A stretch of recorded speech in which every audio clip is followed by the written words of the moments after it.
দেখো এক্স হলো real number, তবে X plus 1/x not equal to 0, আর X cube plus 1/x cube equal to 0, তবে X plus 1/x⁴ এর value কত এটা জানতে চেয়েছে। দেখো X cube plus 1/x cube এর ফর্মুলা কি?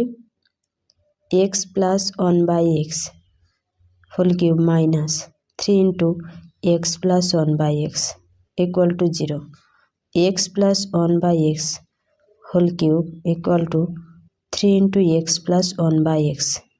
এটা কেটে দিলে এক্স প্লাস 1/x এর হোল স্কোয়ার ইকুয়াল টু 3, তাহলে x plus 1/x equal to √3, তাহলে এখানে √3 এর পাওয়ার 4 মানে 9 অ্যান্সার, বি অপশান অ্যান্সার।